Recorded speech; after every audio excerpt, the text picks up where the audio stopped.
গতকাল বিকেলে ফিরছি, চোখে পড়ল এক টোটোওয়ালা রাস্তার সাইডে টোটো দাঁড় করিয়ে মেয়েকে জল খাইয়ে দিচ্ছেন বোতল থেকে। তারপর তার মাথার দুদিকের ঝুঁটির গোলাপি রিবন ঠিক করে দিলেন। বছর ছয়েকের মেয়েটা টোটোয় লাগানো আয়নায় একবার নিজের মুখটা দেখে নিল। বাবা তার কম দামি স্মার্টফোনে মেয়ের একটা ছবিও তুলে দিলেন।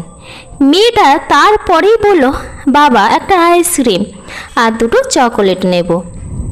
মুচকি হেসে মেয়ের বাবা বললেন, একটা আইসক্রিম আর একটা চকোলেটের কথা হয়েছিল না বাড়িতে? তোর মা সাক্ষী আছে কিন্তু। মেয়েটা ঠোঁট ফুলিয়ে অভিমানী গলায় বলল, সে তো মা বকবে বলে। মা বলেছে জিনিসের দাম অনেক বেড়ে গেছে, বাবার অত টাকাই নেই, বায়না যেন একদম না করি, তাই একটা চকোলেট বলেছিলাম। বাবার ঠোঁটে হাসি।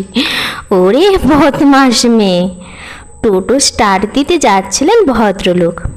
আমি বললাম, স্টেশন যাবেন ভাই?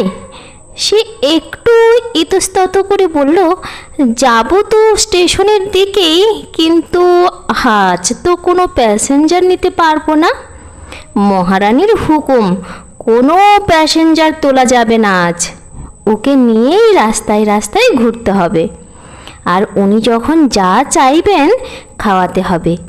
এই শর্তেই বাড়ি থেকে বেরিয়েছি আজ। কী রে, এই দিদিমণিকে একটু স্টেশনে পৌঁছে দেব?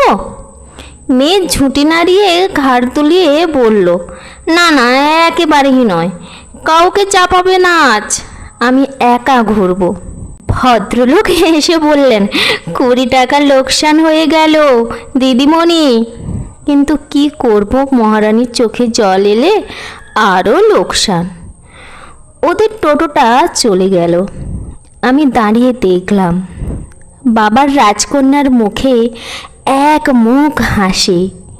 এই মেয়েই যখন শ্বশুরবাড়ি গিয়ে বলবে আমি খুব আদরে মানুষ হয়েছি, তখন হয়তো অনেকেই মুখ বেঁকিয়ে বলবে, বাবা তো টোটো চালাতো, এত আদর পেল কোথায়?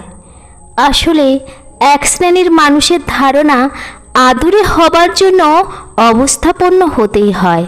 সামান্য আয়োজনেও যে কেউ আদুরে হতে পারে এটাই বোধহয় জানা নেই।